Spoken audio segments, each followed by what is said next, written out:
Hello दोस्तों, आपका स्वागत है। पादप रोग से संबंधित क्वेश्चन इस बार कराऊंगा दोस्तों। इससे पहले जितना वीडियो मैंने बनाया जो जरूर देख लीजिएगा। ठीक है, चलिए स्टार्ट करते हैं। पराशर। पराशर की परिभाषा क्या है? पराशर की परिभाषा होता है अर्धपारगम्य कला में होकर कम से अधिक सांद्रता की ओर विलायक का प्रवाह। विलायक मतलब जल। विलायक मतलब क्या हो गया आपका? जल जो हो गया ये आपका विलायक हो गया। पराशर का मतलब ये होता है, ये अर्धपारगम्य कला में होकर कम से अधिक की सांद्रता की ओर बढ़ता है। ठीक है, यानी कम से अधिक की ओर ये बढ़ेगा।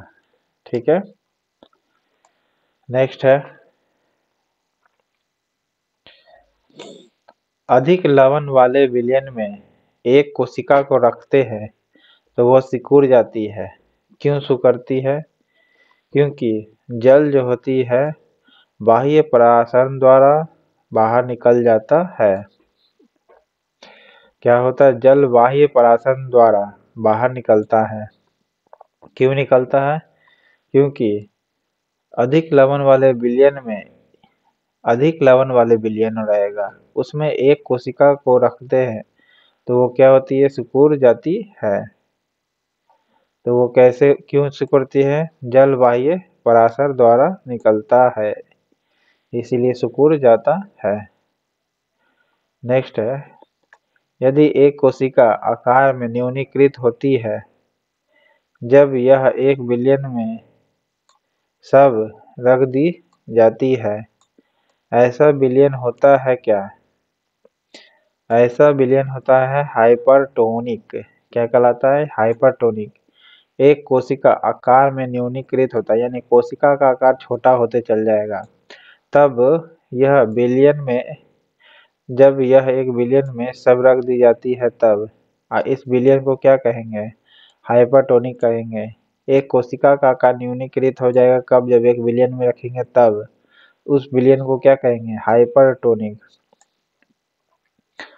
ओके,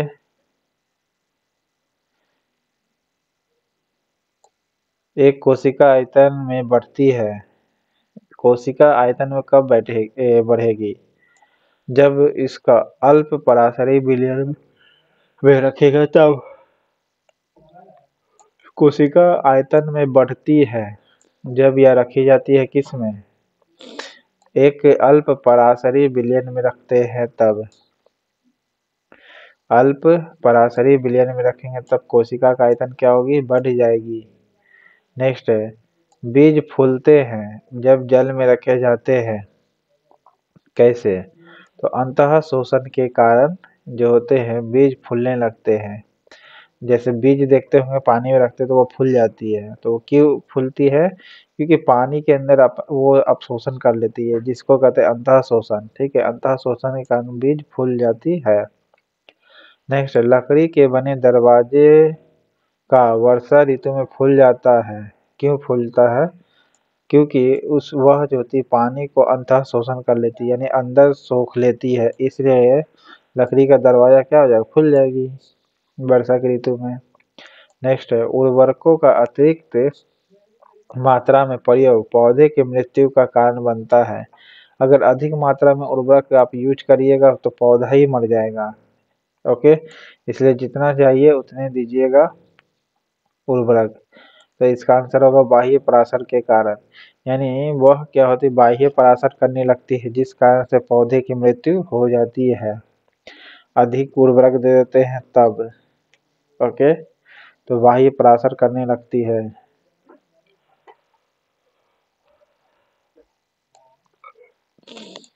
नेक्स्ट, पौधों में जल का विलयन होता है। पौधों में जल का परिवहन होता है, जल का परिवहन होता है कैसे? जाइलम के द्वारा होता है।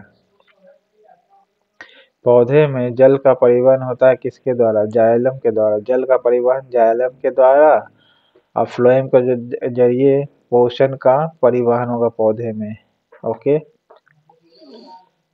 भूमि में पौधे की जड़ों के लिए उपलब्ध जल होता है क्या? तो केशिका के जल। केशिका जल जो होती है भूमि में पौधों की जड़ों के लिए उपलब्ध जल होती है। फिर से सुनिएगा, भूमि में पौधे की जड़ों के लिए उपलब्ध जल होता है क्या? केशिका जल होती है। ठीक है, केशिका जल होगी। पौधे की वृद्धि के लिए कितने आवश्यक तत्वों की जरूरत होती है? पौधे की वृद्धि के लिए कितने आवश्यक तत्वों की जरूरत होती है? तो आपका आंसर सी 16 होगा। ठीक है, 16 तत्वों की जरूरत होती है। नेक्स्ट है, धान का खैरा रोग या लघुपत्र रोग किस तत्व की कमी के कारण होता है?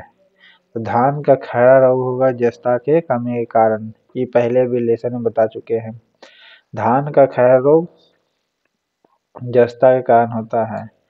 ठीक है, खैरा रोग को ही लघुपत्र रोग भी कहते हैं। ठीक है, फूलगोभी का बीटल रोग किस तत्व की कमी के कारण होता है? तो मैग्नीशियम के कारण होता है। अगर मैग्नीशियम कमी हो गई तो क्या होगा? वो उसकी पत्तियों की सॉरी ये पत्तियों की हरिहीनता के कारण होगा। फिर सुनिएगा, फूलगोभी में बीटल रोग जो होगा मॉलिबेडनम के कारण होगा। मॉलिबेडनम की कमी जब हो जाएगी एमओ, तब क्या हो जाएगी? बीटल रोग होगा। ये बीटल रोग किस में होगा ये भी पूछ सकता है, तो बोलिएगा फूलगोभी में। बीटल रोग किस में होता है? तो फूलगोभी में, जिसे वाइप टेल भी कहते हैं इंग्लिश में। बीटल रोग को इंग्लिश में वाइप टेल भी कहते हैं, और ये होता है किसकी कमी के कारण? मॉलिबेडनम की कमी के कारण, एमओ यानी। पत्तियों की हरिहीनता किसकी कमी से होता है? तो मैग्नीशियम की कमी कारण। ठीक है, पत्ती जो हरा होती है वो उसका जो हरापन होती है किसके कारण कम नहीं लगती? तो मैग्नीशियम की कमी के कारण क्या होती है ना, वो जो हरा कलर का है ना वो कम नहीं लगता है। ठीक है, नेक्स्ट है, पौधों में वाष्पोत्सर्जन किसकी प्रक्रिया है? पौधों में वाष्पोत्सर्जन किसकी प्रक्रिया है? तो जल हानि है। ठीक है, जल हानि। पौधों में वाष्पोत्सर्जन किसकी प्रक्रिया है? तो जल हानि है। ठीक है, अब मॉलिबेडनम से बीटल रोग होता है जिसे वाइट टेल भी कहते हैं इंग्लिश में। ये किस में होता है? तो फूलगोभी में होती है। ठीक है, जल बिंदुओं के रूप में जल की हानि क्या कहलाती है? जल बिंदुओं के रूप में होती है, और वो जल की हानि क्या कहलाएगी? तो श्रवण कहलाएगी। श्रवण माने रिसाव, सॉरी बिंदु शराब। क्या होगा? बिंदु शराब होगी। ओके, बिंदु शराब होगी, क्योंकि बिंदु के रूप में जल गिर रहा है ना, तो इसलिए बिंदु शराब कहेंगे, ना कि केवल श्रवण। ओके, जल बिंदुओं के रूप में गिर रहा है तो बिंदु शराब कहलाएगा। जल बिंदु के रूप में गिर रहा है तो बिंदु शराब कहलाएगा। नेक्स्ट है, वाष्पोत्सर्जन में होता है क्या? वाष्पोत्सर्जन में होगा आपका पत्तियों से पानी वाष्प के रूप में निकल जाता है। पत्तियों से जो पानी है वाष्प के रूप में निकलता है। ठीक है, पत्तियों से जो पानी होता है किस रूप में निकल जाता है? वाष्पोत्सर्जन के द्वारा निकल जाता है। ओके, हाँ, मॉलिबेडनम के कारण कौन सा रोग होता है? ये बीटल रोग होता है, और किस में होता है? तो फूलगोभी में होता है। नेक्स्ट है, वाष्पोत्सर्जन मापी यंत्र कौन होती है? वाष्पोत्सर्जन मापी यंत्र पोटोमीटर होता है। ठीक है, पोटोमीटर जो होता है ये वाष्प उत्सर्जन को मापता है। ठीक है, नमी को कौन मापता है? हाइग्रोमीटर, वायुमंडल के। और वाष्पोत्सर्जन मापी यंत्र कौन सी है? पोटोमीटर होगी। नेक्स्ट है, पौधे में वाष्पोत्सर्जन की क्रिया किसमें होती है? तो पौधे में वाष्पोत्सर्जन की प्रक्रिया होती है पूरे पौधे में। किसमें होगी? पूरा पौधा में होगी। पौधे में वाष्पोत्सर्जन की क्रिया किसमें होती है? तो पूरे पौधे में वाष्पोत्सर्जन होता है। ठीक है, अब बिंदु के रूप में जल गिरेगा तो बिंदु शराब कहलाएगा। जब दशा जिसमें वाष्पोत्सर्जन अधिक तेजी से होती है तो कौन सा वह दशा है जहाँ निम्न नमी होगा और हाई टेम्परेचर होगा, वहीं पर क्या होगी, वाष्प उत्सर्जन अधिक होगी, जैसे रेगिस्तान में। ओके। पत्तियों के दो मुख्य कार्य क्या है? पत्तियों का दो मुख्य कार्य, पहला प्रकाश संश्लेषण करना और दूसरा वाष्प उत्सर्जन करना है। पत्तियों का दो मुख्य कार्य क्या है? पहला कार्य प्रकाश संश्लेषण करना है और दूसरा वाष्प उत्सर्जन कर देना है। नेक्स्ट है, पौधे में होने वाली क्रियाओं में से एक जो इनका तापमान कम कर सकती है, किनका कर सकती है, तो वाष्प उत्सर्जन। ये वाष्प उत्सर्जन जो होगी पौधों में होने वाली क्रिया में इनका तापमान को क्या कर देती, कम कर देती है। किसका? पेड़ का टेम्परेचर जो होती है ना, कम कर देगी। कौन?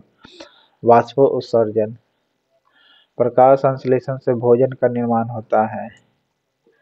किस क्रिया के फलस्वरूप पौधे में ऑक्सीजन का निकास एक कार्बन डाइऑक्साइड का अवशोषण होता है, यानी कार्बन डाइऑक्साइड का अवशोषण प्रकाश संश्लेषण में ही होगा। ठीक है, वो लेकर के ही भोजन का निर्माण करती है और ऑक्सीजन देती है। कौन? पौधा, पेड़। नेक्स्ट है, प्रकाश संश्लेषण के लिए इसकी जरूरत होती है क्या? जल जरूरी है, धूप भी जरूरी है और पर्णहरित भी जरूरी है। पर्णहरित भी जरूरी है। प्रकाश संश्लेषण के लिए क्या क्या जरूरत है? जल, पर्णहरित और धूप, ये तीनों जरूरी है। तो आंसर डी हो जाएगा। नेक्स्ट है, प्रकाश संश्लेषण की क्रिया में क्या बाहर निकलता है? प्रकाश संश्लेषण की क्रिया में बाहर निकलता है केवल ऑक्सीजन। ठीक है, केवल ऑक्सीजन निकलेगा क्या? हाँ। नेक्स्ट है, कौन सा कथन गलत है, इसमें से ये बताना है। पहला पढ़िए, प्रकाश संश्लेषण सूर्य के प्रकाश में होता है। जी हाँ।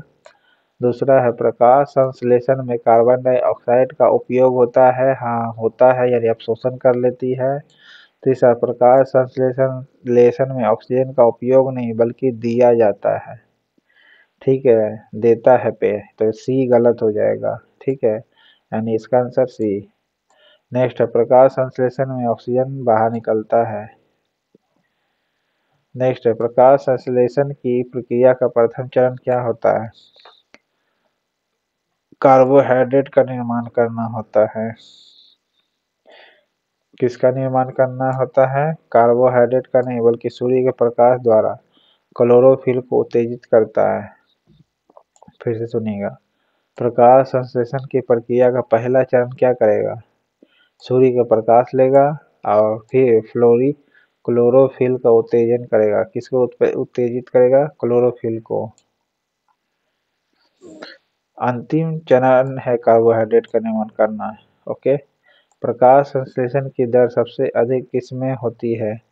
प्रकाश संश्लेषण का सबसे अधिक दर होगा डी में, लाल प्रकाश के प्रकाश में।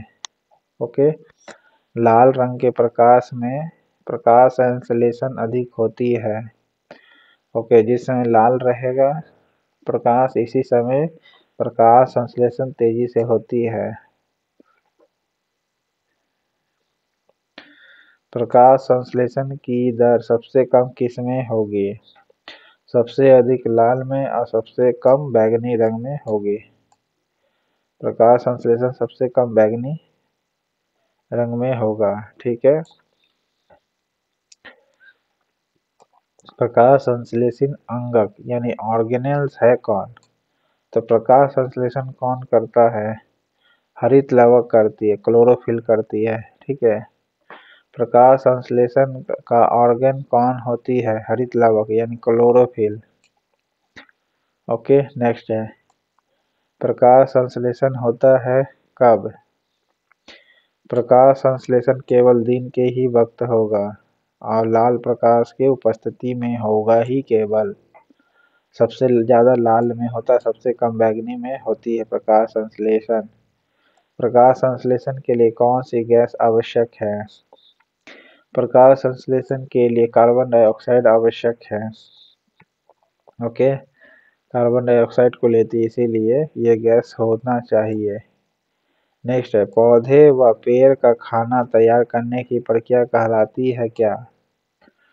तो फोटोसिंथेसिस कहते हैं।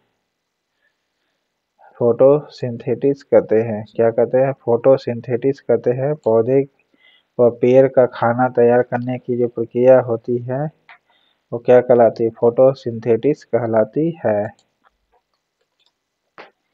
नेक्स्ट है, क्लोरोफिल में कौन सा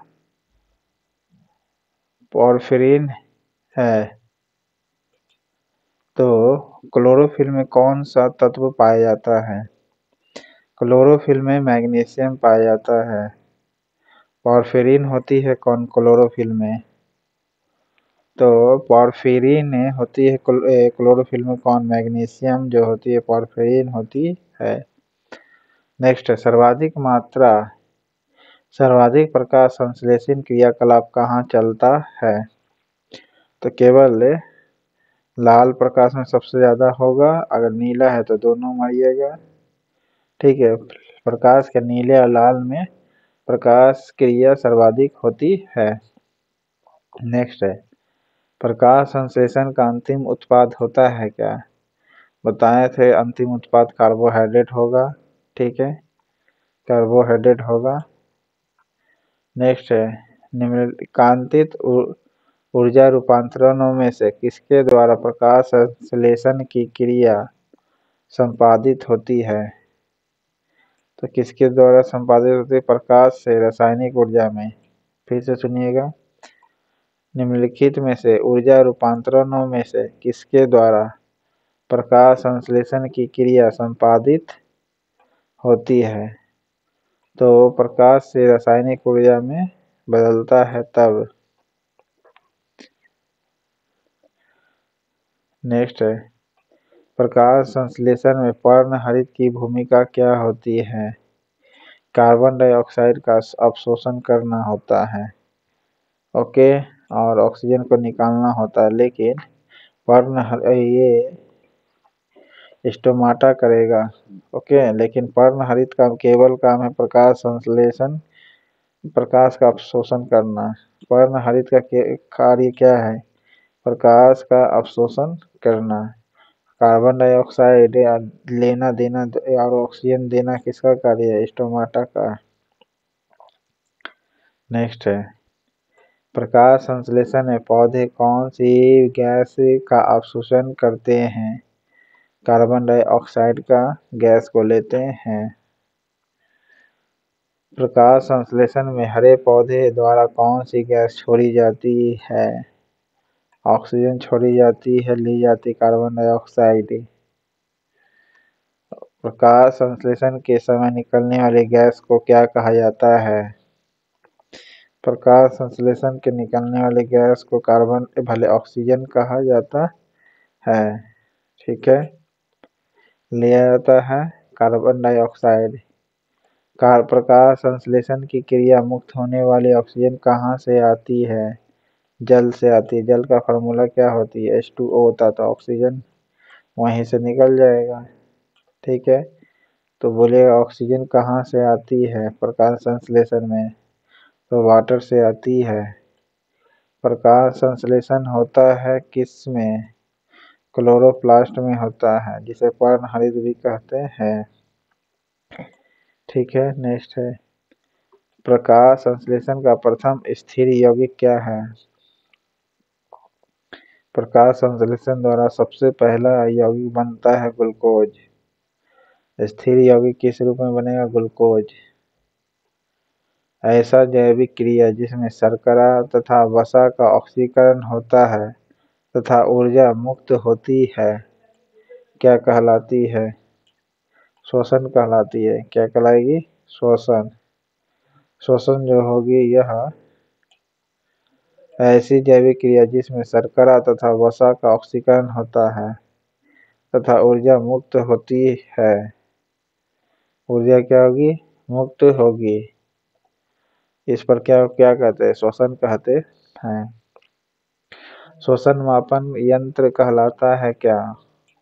ऑक्सो रेस्पिरेट्रोमीटर मानिए, ठीक है, रेस्पिरेट्रो मानिए, रेस्पिरोमीटर जो होता है श्वसन मापक यंत्र होता है। रेस्पिरेशन मतलब सांस लेना होता है, तो उसी से इसी वर्ड से मैच कर लीजिएगा आप। नेक्स्ट है, कार्बन डाइऑक्साइड गैस मुक्त होती है किससे? कार्बन डाइऑक्साइड जो गैस मुक्त होती है श्वसन के अंतर्गत मुक्त होती है। श्वसन के अंतर्गत ही मुक्त होती है कार्बन डाइऑक्साइड गैस से। नेक्स्ट है, रात्रि में वृक्षों के नीचे सोने की सलाह नहीं दी जाती है, क्यों? क्योंकि रात्रि के समय कार्बन डाइऑक्साइड छोड़ते हैं कौन? पेड़। रात्रि में पेड़ छोड़ती है कार्बन डाइऑक्साइड। नेक्स्ट है, एटीपी का अभिप्राय क्या है? एटीपी का फुल फॉर्म होता है एडिनोसिन ट्राइफॉस्फेट। एडिनोसिन ट्राइफॉस्फेट होती है। ओके, नेक्स्ट है आपका अनऑक्सी श्वसन में अंतिम उत्पाद क्या होती है? अनऑक्सी होगा तो इथाइल अल्कोहल होगा, ऑक्सी हुआ तो जो फ्रूट होगा वो बनेगा, ठीक है। अनऑक्सी में इथाइल अल्कोहल दारू बनता है, ठीक है। और ऑक्सी श्वसन का अंतिम उत्पाद क्या होता है? कार्बन डाइऑक्साइड और जल होता है। ऑक्सीजन लेता है जो तो क्या देगा? कार्बन डाइऑक्साइड और जल, पेशाब यानी। नेक्स्ट है, भूमि में अधिक गहराई पर बोए गए बीज प्राय अंकुरित नहीं होते हैं, क्यों? क्योंकि ऑक्सीजन उसको नहीं मिल पाती है, ठीक है, वायु नहीं मिल पाती है, इसीलिए। ज्यादा अंदर गा दीजिएगा तो ऐसे भी अंकुरित नहीं होगा पौधा। नेक्स्ट है, कोशिका के भीतर श्वसन का केंद्र कौन सा होता है? कोशिका के भीतर एक ही है, माइटोकॉन्ड्रिया, जो श्वसन करती है। माइटोकॉन्ड्रिया ही है जो श्वसन करती है, ये कोशिका के भीतर पाई जाती है और श्वसन करते रहती है। नेक्स्ट है, ग्लाइकोलिसिस का अंतिम उत्पाद होता कौन है इसमें? ग्लाइकोलिसिस का अंतिम उत्पाद पाइरूविक एसिड होता है। ग्लाइकोलिसिस का अंतिम उत्पाद क्या कहलाता है? Pyruvic acid. इनमें से कौन सा पादप हार्मोन है? पादप हार्मोन कौन सा है इसमें? साइटोकाइनिन जो है एक पादप हार्मोन है। साइटोकाइनिन क्या है? एक पादप हार्मोन है। थायरोक्सिन ने ये हमारे मनुष्य के अंदर पाई जाती है। ओके, 2,4-D क्या है? 2,4-D 55 का डी खरपतवार नाशी है। 2,4-D क्या है? खरपतवार नाशी है, ठीक है। 2,4-D, डी फॉर डेथ से याद रखिएगा। डी अलग में मीनिंग होता है, लेकिन आप इसको डेढ़ से याद रखिए तो किसको मार सकता है? तो खरपतवार नाशी को हटाएगा। ओके, हार्मोन के संबंध में कौन सा कथन सही है ये बताना है। तो हार्मोन के कथन में यह एक विशेष कार्बनिक यौगिक होती है हार्मोन, हाँ, ये कार्बनिक कंपाउंड होती है, ठीक है, जो लघु समय में वृद्धि और उपापचयी क्रियाओं को प्रभावित करती है एवं नियंत्रित करती है। क्या करेगी? क्रियाओं को प्रभावित करेगी और नियंत्रित करेगी। किसको? लघु मात्रा में वृद्धि भी करेगी और उपापचयी क्रिया को प्रभावित भी करेगी। कौन? हार्मोन, ठीक है। और ये एक प्रकार का क्या है? कार्बनिक कंपाउंड है। नेक्स्ट है, इन्हें वृद्धि नियंत्रक पदार्थ भी कहते हैं। हार्मोन क्या है? वृद्धि को कंट्रोल करने वाला भी कहते हैं, वृद्धि को कंट्रोल करने वाला भी कहते हैं हार्मोन को, हाँ करते हैं, कहते हैं। नेक्स्ट है, इसका प्रभाव विभिन्न सांद्रता और विभिन्न अंगों पर अलग अलग पड़ता है। इसका प्रभाव, सही बात है, सांद्रता विभिन्न अंगों पर अलग अलग पड़ता है। तो आंसर डी हो जाएगा, सभी सही है। इंडोल एसिटिक एसिड क्या है? इंडोल एसिटिक एसिड ऑक्सिन है।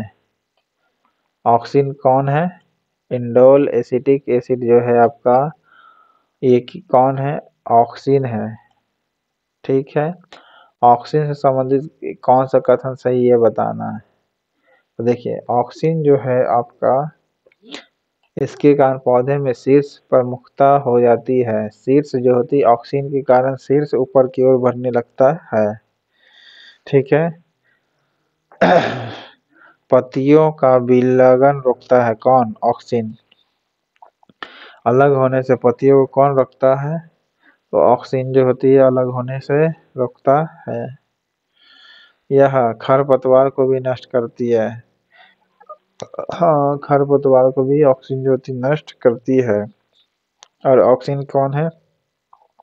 तो इंडोल एसिटिक एसिड कहलाती है। नेक्स्ट है, किस पादप हार्मोन के छिड़काव से अनिषेक फल प्राप्त किए जाते हैं?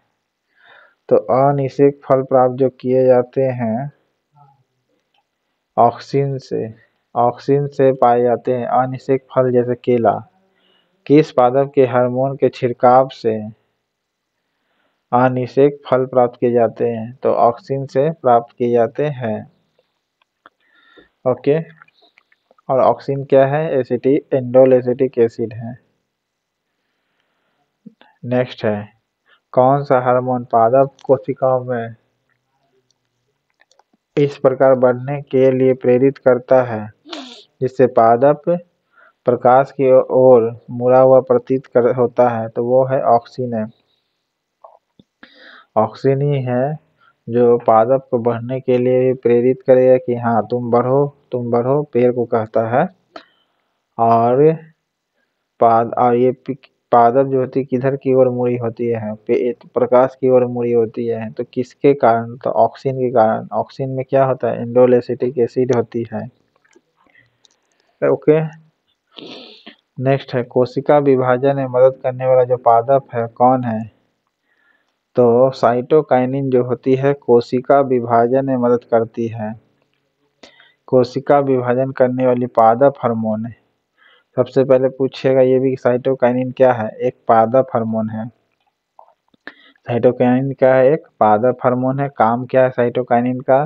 तो बोलिए, कोशिका विभाजन में मदद करता है। क्या करता है? कोशिका विभाजन में मदद करेगा। कौन? साइटोकाइनिन। और ऑक्सीन जो है ये प्रकाश की ओर मुड़ा हुआ प्रतीत करवाता है। जैसे एग्जाम्पल ले सकते हैं सूर्यमुखी, सूरज की ओर मुड़ा होता है। नेक्स्ट है, कौन सा पादप हार्मोन बीजों को सुषुप्तावस्था में रखता है तथा पत्तियों के विलयन में मुख्य भूमिका निभाता है? तो कौन निभाता है?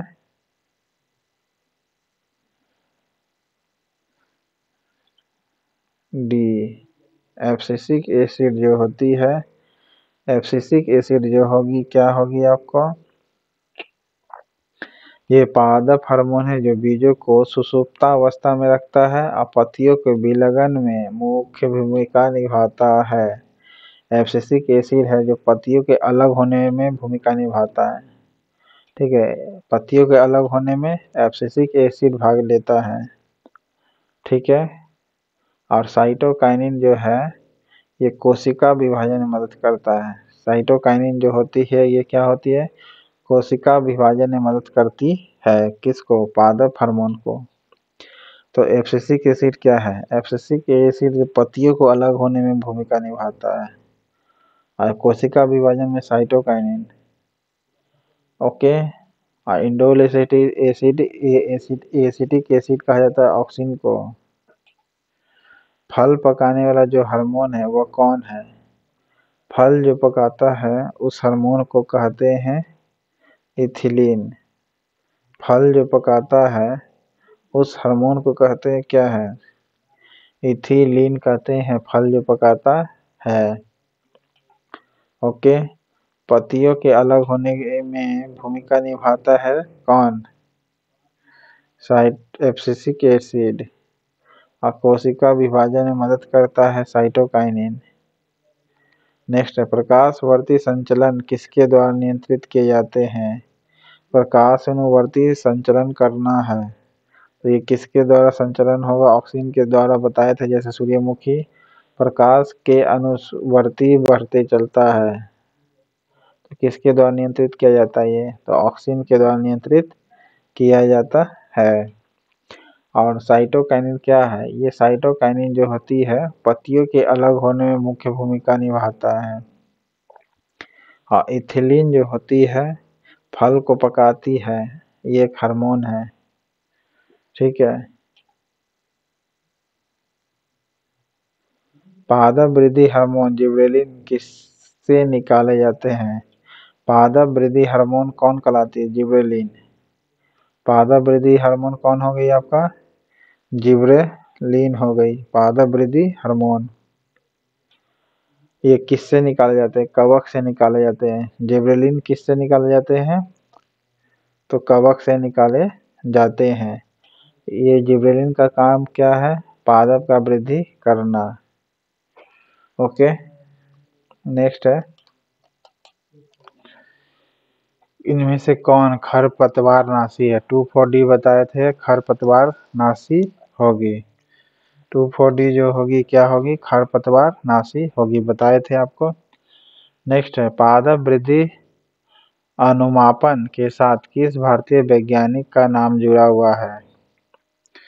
तो जेसी बोस का है, जेसी बोस का नाम जुड़ा हुआ है। पादप वृद्धि अनुमापन में, पादप वृद्धि अनुमापन में किसका योगदान है? तो जेसी बोस का। ये भारतीय वैज्ञानिक है जेसी बोस, जिसका पादप वृद्धि हार्मोन में, जिसने कहा था कि पादप में भी जान होती है। किस पेड़ को अपनी वृद्धि के लिए सर्वाधिक मात्रा में जल की आवश्यकता होती है? जल की आवश्यकता सबसे ज्यादा होगी यूकेलिप्टस को। ठीक है, यूकेलिप्टस होती है जो सबसे ज्यादा जल की आवश्यकता होती है इस चारों में से, आम, बबूल, अमरूद में से यूकेलिप्टस में सबसे अधिक पानी की आवश्यकता होती है। ऑक्सेनोमीटर का प्रयोग करते हैं किस लिए? ऑक्सेनोमीटर का प्रयोग करते हैं किस लिए? वृद्धि मापने के लिए। ओके, ऑक्सेनोमीटर का प्रयोग किसके लिए करते हैं? वृद्धि मापने के लिए करते हैं। नेक्स्ट है, पौधे में वृद्धि होती है किसके द्वारा? पौधे में वृद्धि होती है जीवन पर्यंत। पौधे में वृद्धि होती है कैसे? जीवन पर्यंत वृद्धि होती रहती है। और ऑक्सेनोमीटर का प्रयोग वृद्धि मापने के लिए करते हैं। ठीक है। नेक्स्ट है, समय और आकार के संदर्भ में होने वाली वृद्धि को ग्राफ पर अंकित करते हैं जो एस आकार की तरह दिखाई पड़ती है, यानी वक्र बनाता है, जिसे कहते हैं क्या? सिग्माइड वक्र कहते हैं। क्या कहते हैं? सिग्माइड वक्र कहते हैं। पौधे की लंबाई में वृद्धि के लिए आवश्यक किस्म इनमें से कौन नहीं जरूरी है? पौधे की वृद्धि के लिए सोडियम जरूरी नहीं है। ठीक है, बाकी कैल्शियम जरूरी है पौधे की वृद्धि के लिए, नाइट्रोजन फास्फोरस तो है ही जरूरी। नेक्स्ट है, पौधे की वृद्धि गतियां जो प्रकाश उद्दीपन के कारण होती है उन्हें कहते हैं क्या? तो हेलियोट्रॉपिज्म कहलाते हैं। क्या कहते हैं? हेलियोट्रॉपिज्म कहते हैं। पौधे की वृद्धि गतियां जो प्रकाश से उद्दीपन के कारण होती है। ओके, यानी पौधा जब वृद्धि होती है तो वो प्रकाश के उद्दीपन के कारण होती है, उस प्रोसेस को हम कहते हैं क्या है? तो हेलियोट्रॉपिज्म कहते हैं। नेक्स्ट है, बाह्य उद्दीपनों द्वारा प्रेरित पादप गति कहलाती है क्या?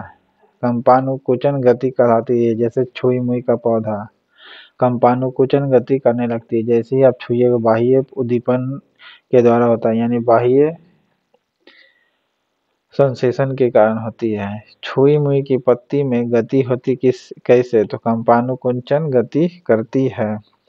ओके, छुई मुई की पत्तियां ये बाह्य उद्दीपन द्वारा प्रेरित होती है। ये पादप गतियां है कंपानुकुंचन जो छुई मुई की पत्तियां करती है। ओके, नेक्स्ट है आपका, स्पर्श करने पर छुई मुई पौधे की पत्तियां मुरझा क्यों जाती है? इसलिए क्योंकि पर्णाधार की स्फीति दाब क्या होती है, बदल जाती है। पर्णाधार की स्फीति दाब जो होती है, क्या पर्णाधार की जो स्फीति दाब बदल जाती है, इसीलिए छुई मुई की पत्तियां मुरझा जाती है, यानी कंपानुकुचन गति करने लगती है। सूर्य के प्रकाश की ओर बढ़ते हुए प्रारोह का मुड़ना कहलाता है क्या? तो क्या कहलाता है?